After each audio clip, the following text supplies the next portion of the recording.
Okay, guys, what's going on? This is Ryan coming at you with a video update rather than one of those long posts that I like to do once in a while. Um, didn't feel like doing a thread. Feel like I'd do a better job of conveying this in a video. So we're all quite aware of what happened. All right, if you're not, then you must still be sleeping. And if you're still sleeping from the time this occurred till this period right now, then you probably shouldn't be trading. But nevertheless, all right, so let's just talk about all of this that occurred right here, right? And why a lot of times with this setup for myself, as you could imagine, there were many times within this structure where it could have been considered that I was shorting at support, right? So there were many shorts that I was able to place within this structure, and by all means, from a technical standpoint, even though we have a clear rejection right here at resistance on the higher time frame, if we look at this on the weekly, all right, that's a major key area that rejected us. Still, nevertheless, this area right here, okay, would have been arguably the next area of higher time frame support. So this is the case that I make. All right, I look at positioning. Okay, so I'll look at things like funding. I'll look at delta. I look at order flow. So I'm using a footprint volume-based chart. And then I also consider a little bit of game theory. So how are other players positioned in this market, and what are possibly the majority of traders thinking? And I know what this might this implies that that I am not thinking like other traders. Well, I'd like to think that I have uniquely different thoughts, or rather thoughts that are uniquely different than just the common person who's hitting the buy and sell button. So this is how I try to approach markets. I try to see what other players are not seeing. So a major move up like this, okay, stopped massive rejection at higher time frame resistance. But the thing that stuck in everyone's mind was this move right here.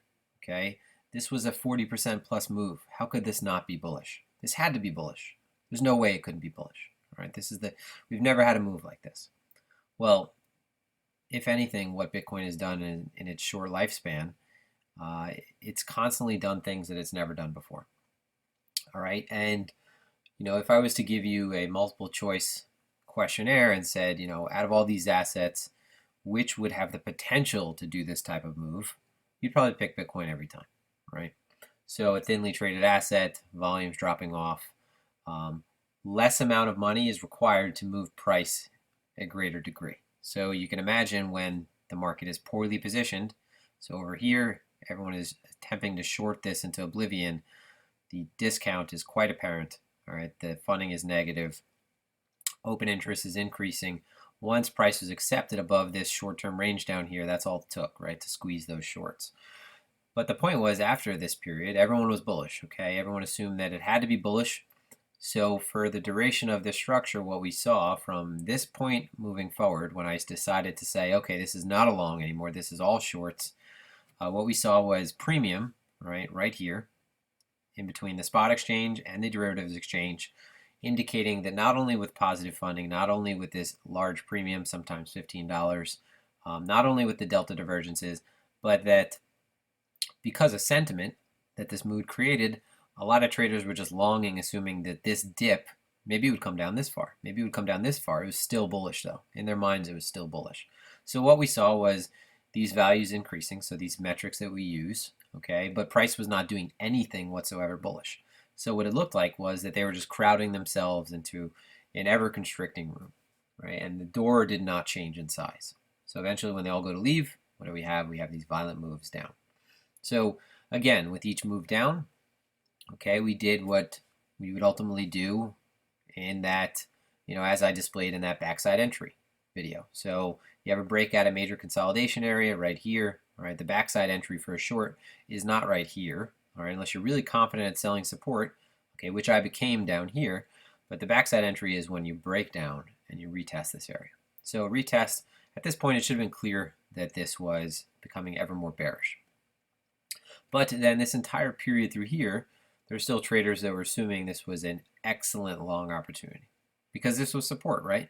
There's one problem. When you approach a support from close by at a slow rate of descent, okay, and the same applies to when you approach a resistance from close by at a slow rate of ascent with no clear rejection, so no clear rejection from resistance, no clear rejection from support, there's a lower probability that that support is going to remain as support, okay, or rather serve as support. So think about it. If price is coming to this area, if we go down to a lower time frame, it's coming to this area and it's kind of grinding its way through. There's really no insane impulsiveness, no clear signs of demand. Yes, you have these wicks, but what do we see on the footprint chart? We can actually see that, you know, there was spurty buying here, but still the sellers were in control. Okay, so every type of pop upward was immediately sold. All right, and the selling was in the form of the limit order, so there was this delta divergence. All right, so again, bulls were trying to just step in front of this as much as possible because this looked like an incredible opportunity because, yes, how could it not be? This was a tremendously bullish move. So what did we do? We approached support at a very gradual rate of descent. All right, and this is very bearish. Okay, this is like, imagine one of those things that grinds its way through the side of a mountain to create a tunnel. Right, it's got that conical shape to the front of it. It looks like, you know, it looks like you have one of these descending triangles or whatever you would call that. I'm not a patterns trader, so it's, you know, it's funny that I can't even think of the name sometimes for some of these patterns that are referred to as triangles and then wedges, and to me it's all kind of useless. So we approached this area gradually, so it wasn't acting as support because there was no clear rejection. So this immediately, to me, just shifted my bias completely south. All right, and you know, that was all she wrote. You know, I think now the total is, after today, 16 out of 20 trades, or maybe it's 15 out of 18. I think I am 4 trades shy of perfect, but that's too funny in and of itself, because I can't extrapolate on that. Like, that's just, I've had a really good run because I've been trading with the trend, right? So this is the benefit of trading Bitcoin, because it trends hard when it trends. All right, it's hard to stop this thing because there's no real fundamentals. Like, you know, if Apple drops, like I said, 10%, then you'll have people that are willing to step in because they're long-term investors and they're thinking, well, Apple's at a discount right now. Bitcoin is judged on its price. So the more it drops, the more it's likely to liquidate more positions, the more likely it's going to continue. So it takes a long time to stop this thing. All right, markets don't just turn on a dime and do an about face and, you know, completely reverse. You know, if they do, it's a violent V-shaped reversal, and it's not after multiple tests. It's after the areas first tested, right? So this was clearly very bearish. So now where do we stand where we currently sit? Well, we are lucky that we didn't just completely fall off a cliff this morning, because when I looked at this weekly chart today, and this was before we had the drop, this was right when we were approaching down here. We had no wick, and it was just candle body right at this tip, and I just knew that it was going to fall. There was no way that you could wake up in the morning and see that chart and want to step in front of it. So that we have held some key areas, okay?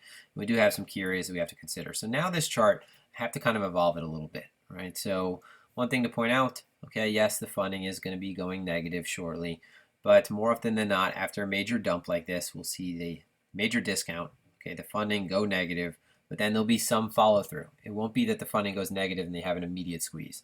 There'll be some form of either price not pressing downward, so there'll either be follow through in price moving further down and retesting this area at least once, or price moving sideways. If it moves sideways and the funding gets increasingly negative but price does not continue to drop, then you could be looking for that potential squeeze upward.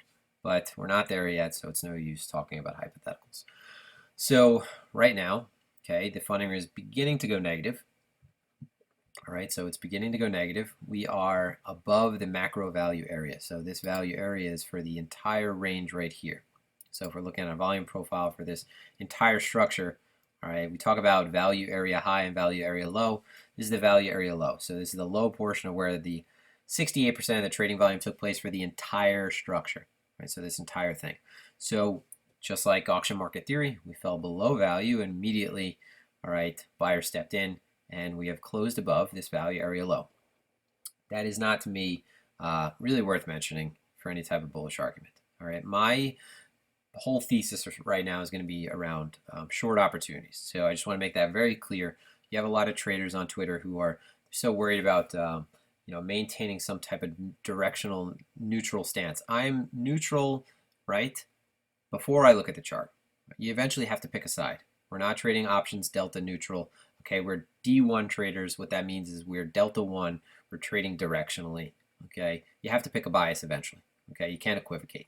So I am looking for shorts right now. I am not looking for longs whatsoever. I'm trading with the trend. Okay, so many traders who were happy to talk about how much they were doing well since this top. All right, I won't mention any names. When it got back down here, they were like, okay, yeah, now this is a long opportunity. What changed? What changed? We have another case of some type of slight correction in a downtrend. All right, and it's getting more and more bearish as it retests an area that it left from. This was the launch pad. So this is not bullish whatsoever. You don't say that a move that occurs like this into resistance and comes back down to origin below this area, you don't say that's bullish, okay, or at this area, you don't say that's bullish, all right? And what did I say when we fell below the point of control? Acceptance below point of control, which was 7,900, would mean that we would hit this low, all right? And I said that that would take us lower, and I still believe that it likely does, all right? So by all means, looking for short opportunities right now, but might need to clean this chart up right now. So the important areas that I think are worth not leaving on right now, okay, are the auction high and low of this range. So we're out of that range. We found acceptance clearly in a different range. The October weekly swing high closes, that's an important structural area. I do not think we're going to get up there though. Okay, I do not see us coming above this area right here, 8,400. I don't see it coming. I don't see it occurring. What I think is a possibility is that we range more than expected if one of two things occurs, if we do not break down, right? So I could see us ranging. There's no reason why we should say that, it's easy to get caught up in the emotion rather, and when you have a major move down like this, assume the continuation is just gonna keep going, right? More often than not, what happens, something gets brought to its knees like this, and then what do? It gets boring because it just starts moving sideways, and yeah, it just does what it, was not expected. It creates another range. So it could create another range, and that's a clear possibility. It could nuke down right now. My point is, I'm looking for the shorts. So whether it creates a range, whether it nukes down next, I'm looking for the entrance to short it, not to long it. Okay, there's plenty of things price can do, and it's more often than not that it does what we don't expect. All right, we're just mapping out the terrain. Okay, we're just doing reconnaissance right now. So took off this value area range up here. Okay, May weekly swing high. It's an important area. All right, this value area high up here. I would still say that this is a pretty important area because this is confluent with this structure over here. All right, this should have been a major support. It did act as support over here initially. So that could potentially act as resistance if we get up that far. But the areas that I am most concerned with right now, okay, when I'm looking at this structure, so going down to the 1 hour time frame, what I would be looking to do is I'm looking to take any type of short opportunity that I can get right about here, okay? If it gets up that high. Okay, so there's many times when we break down and everyone gets complacent, rock to sleep, all right, gets comfortable, all right, steps away, assumes that, it's done, but more often than not, you get a warning shot and then you get a bigger move. So I'm prepared for that. But I'm looking for the first short opportunity if we move sideways and come up and test this area right around here. Okay, now why is that? All right, so this is the entire macro point of control. I would expect that price is not going to come to this even area, that it's likely going to be front run. And this is more in line with this structural low over here. So it makes sense from that perspective. All right, it makes sense to me. All right, that's where I would say an optimal short entry would be, but if we get that high, okay? So operative term, if we get that high. What I do think is absolutely going to occur, and I hope I don't eat my words because of this, but because you never want to speak in absolutes, but more often than not, when you have a major move down like this, whether or not it comes up here, all right, and then gets rejected ultimately, whether or not it comes down here first, more often than not, what you do have is you do have this area getting tested again.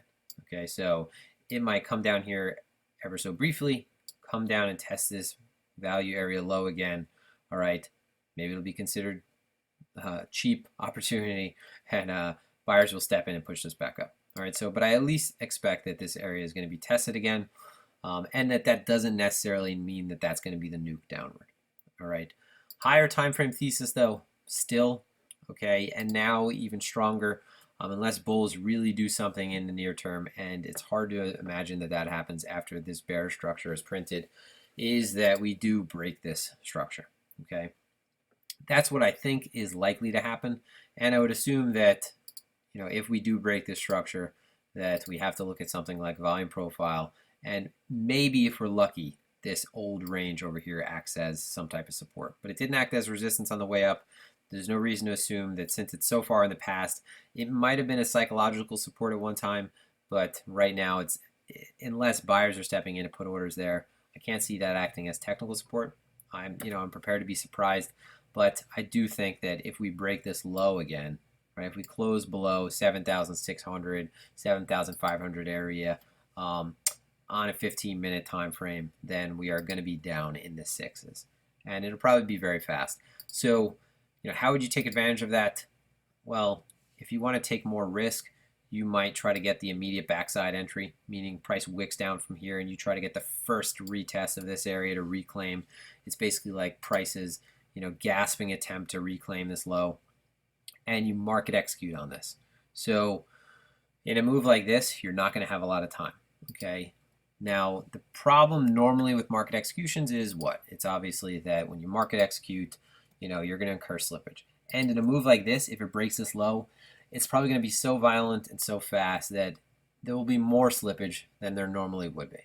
All right. So when the books are thinner, when the volume is when there's less volume, you'll have more slippage. But when you get in a market order, you're guaranteed to get in. And I would say that for the magnitude that this move implies, that any type of slippage, even if it occurs from here to here, will likely pay off, because I would assume that, like I said, we come much lower.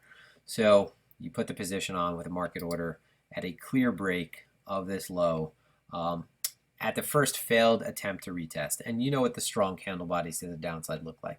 There's no real buyer stepping in immediately. It doesn't immediately wick. Once you see that strong candle through there, this is not advice by any means, but this is how I'm going to be trading it. I would actually at that point have my stop up here, and I'd be willing to risk that. Okay, sometimes, that's I'll step it to the plate with a little bit more gusto and be willing to take that risk for the larger move. Okay, so by all means, I think the higher time frame trend right now is bearish. All right, but it's market is funny, right? So there are so many times when, for example, that this, when we look at this structure, it immediately gives you the idea that when you break a low, it's going to continue to break all the way down here. That's not how it works, though, okay? So whether or not that is the type of structure we're going to get over here, where we just continue in a range, I said, that's an absolute possibility, okay? Honestly, what would I want? I would like the opportunity to get in a short right here and take advantage of a large move like this, okay? When you notice what the trend is, and when you notice something is beginning to kind of roll over and die, so to speak, those are the trades you really want to be able to put on size and take advantage of, because they don't come around too often. I have to say that even though this is bearish and I am assuming that lower prices come, okay, that this does not mean that Bitcoin is going to die. This doesn't mean anything like that. No two market cycles are going to be the same. So this is one thing that experience has given me that I don't think you'll find anywhere else in crypto, maybe aside from a few accounts that trade traditional markets. All right, there's way too much emphasis in crypto on the market cycles. Okay, so oops, this is a regular futures chart. I know I have some crypto here. So oil's been pretty nice lately. So if we're going to one of the longer term charts, let's see, Bitstamp. Okay, so you have the market cycles, and it's become a meme, and this is a limited sample size. This is during the hyper growth period. This asset is maturing. There's no reason why that this would not draw out a little longer. This would not become more like a traditional commodity where you have one of these large ranges printed. You look at gold, you look at silver. The argument for so long, or the points that for so long were made, was that Bitcoin was it was a commodity that went through life cycles much faster, market cycles much faster than anything else. Maybe it's reaching its period where it begins to taper off, and it doesn't. All right, long term, I still think that it is the asymmetric bet that I'm willing to put a lot of money on, right? It doesn't mean anything if it goes down to 6,000. It could take longer to make an all-time high, but what I have to drill home is that still it's not going to change the fact that trading this asset is incredible. All right, so now if you are, so the benefit of being in this market, right, since the end of 2017 now and having shorted a majority of 2018 moving forward, is that there are periods when the market trends, there's periods when it ranges. If you could get good at distinguishing when those periods change, when the environments change, all right, you will make a lot of money in this market, okay? You could apply something like going onto the weekly, and for example, you use a, let's go on to another higher time frame chart. You know, pretty much if you look at something like, again, I know that I talked about limited sample size and the data we get from that, but a 20 moving average on the weekly, if you're using that as criteria in a lot of markets, you know, you're bullish when it's above, you're bearish when it's below. When it's beginning to flatten out, that's when we're ranging. If you're able to identify when the trending periods are and when the ranging periods are and be able to trade in direction of the trend, you can make a lot of money in this, okay? A lot of money. And that means that, you know, we could potentially get another trip down to 4,000. And I'm not saying this as a call, but then we could come all the way back up to 14,000. So think of what that implies, right? So imagine if from here you have the opportunity to short down to, let's say, 6,000, and then you have the opportunity to long up to 14,000 again, okay? Understanding that this market is driven by FOMO, it's tremendously reflexive, meaning it moves well beyond expectations, okay? It's got a low float, so rather it's like a low float stock in that there's very low supply. You just need the demand though, right? And that's the problem though, because since it's primarily driven by technicals, when it does fall below those important key technical levels, the market tends to fall under its own weight. So we'll see if we get that soon. All right, just again to cover current setup, or rather what I'm currently looking for. And if you look at Exo charts right now, just paying attention to this current structure that we're printing and why I think it likely comes and revisits the low at least once. I'm not sure if that's going to be necessarily the straw that breaks the camel's back, but I would say that if you're looking for a short opportunity and you got in over here and your stop was here, I'd expect it to come and test this low. What I'm seeing right now, looking at this, looking at the delta profile, and in this I just have the bid ask and the delta profile, meaning so it's colored by whether there was more buyers than sellers, so red more sellers, blue more buyers for each side of this profile. Okay, what you can see is on this, all right, when I hit this, it puts the value area on. So within these 4-hour bars, it shows me where the majority of the trading took place.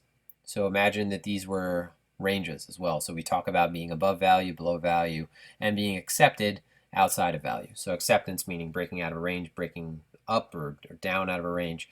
One of the things that we look for, though, if we're looking at different periodicities, so if we're looking at something like an hourly chart or a tick-based chart or a delta-based chart, because there are settings for these where you can change it so that the candles are based on volume and not time.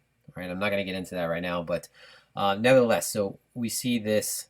I hate saying nevertheless. It sounds like one of those filler things when you don't know what you're about to say. But so for each candle, we see the value area. So in a trend up, we want to see value continuing to be. So when we talked about fair value, for example, for a trending market, fair value is continuing to go up, right? What we don't want to see is value area go up, but the candle close within previous value area. So this is indicating that it slightly went up and that the high went up, but the candle closed back below, or rather within, the previous value area. And now this is a prime example of rejection because, look, we have a tremendous amount of volume. This candle is compressed all the way down, and it's at the low portion of this value area. So we're beginning to see that there's a lot of pressure up here. And this is why these charts are so useful. Okay, so you could find this on Tensor too. You could see, you know, delta on Tensor. That's equally useful. Looking at just the candles alone should be able to help you get an idea. You know, this is clearly compressed back within where the majority of the volume took place down here. Okay, clear rejection over here with the increase in volume. Rather, if you're looking at the point of control, that's where a majority of the volume took place. All right, that's above where we were, you know, ultimately have closed at now. All right, and where we opened, we came up here, we came back down, now we're below. So paying attention to that, I think we come back down and test the low. But, I'm waiting for either the breakout trade of the year, right, or the retest of this area. And if we get the retest of this area, like I said, this might continue to range for, this could range for another month, right? It doesn't need to break this low because it came this violent into it or because it came in this direction. If you look at this over here, this structure over here, look, we are printing these lows, all right? This was another test. This was 1, 2, 3. Essentially, think about it like 3 higher time frame tests of this area. Okay, we came down here and this was extremely bearish because this was a period of sustained selling like we had never seen. I think there were more 4-hour candles than any other time. And look, the assumption was that we're going to break this low, right? I'm going to make a new low. What happened? Price stalled, stayed here for a little while, and then we ended up coming over here and making a new range. So pay attention to this. This is a possibility because we could very well just be painting a new range within here, all right? So the trades that we would be looking for, all right, that break here, first attempt to reclaim, all right, rejection, market sell. That's how I'm going to enter into that. Okay, my stop would be placed above this high, all right. Otherwise, looking for an entry here, right below this structure for a short back down to these lows. And in that case, if we do get this short right here, I'm not taking that indefinitely again. So I'm not going to take that short opportunity here and assume that this is going to break from that one either. Ideally, what I want to do is be able to get in on this major break in the last moment with a market execution because I want to try to capture the range that we might create if we do spend some time within here. So meaning sell the high, rather short the high and then get out at the low. I'm not longing anything though. So just so we're transparent, I'm not looking for any longs. I'm not taking any longs. The only time that I'm going to take any type of long would be if we came above.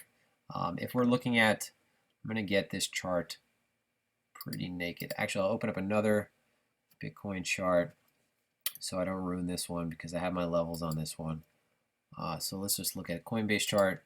Volume might be a little bit different, but this should show the volume profile right around here, the point of control, if I am right based on visuals.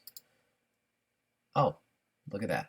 So the only time that I would consider any type of long, and I don't see this happening, I could see us potentially taking these highs, but then closing back below. The only time I would take a long is if we came above this high, all right, came down and showed some type of bullish price action right here, right? So I'd be willing to take a long there, okay, because like I said, there's plenty of crazier things that have happened in Bitcoin. We saw this crazy move up here. It wouldn't be out of the realm of possibilities for price to, for the first time, come back down to entry and then make a high again and then retest these highs. But the only way I'd be taking that is if we came above here and then had some type of bullish price action here. And even then, it might not be a high probability trade, but at least then I can define my risk based on the structure, right? So, and then my reward is right here, and my risk is only this big. So, I know, not the best art, but I think you get the idea. This is much bigger than this risk, all right? And I think if we're looking at this at this point, if it settled above that point of control, we're looking at a little bit over 2% risk. Not necessarily conservative, but, I'd have to be playing it by ear. But that's that, guys. Hopefully this has been informative. Stay sharp, all right? Stay vigilant. Don't get caught in the traps like everyone else does, okay? This market can be traded both ways. You could make more money trading this in ranges than you can if you long the thing for an all-time high, all right? In 5 years, if this thing continued to range, there's no reason to become disenchanted or anything. If this asset was something that ranged this way for a long enough period of time before the herd came, so to speak, before adoption, that would be 5 more years of awesome trading opportunities where you could make a lot of money. All right, get on the right side of the market, learn how to trade the trend, learn how to identify the ranges, and in 5 years, imagine if you knew just simple position strategies that, all right, so when we have moving average crossovers of this value, then I'll put on a position trade that, I'll have minimal risk, but at least I'm going to put that trade on because it has such and such effectiveness over time. I'm talking basic stuff. But yeah, these are opportunities. These are blessings. Trade the market to the upside and to the downside. All right, guys, that's it. This is Ryan with Block Roots. As always, exercise proper risk management and trade effectively.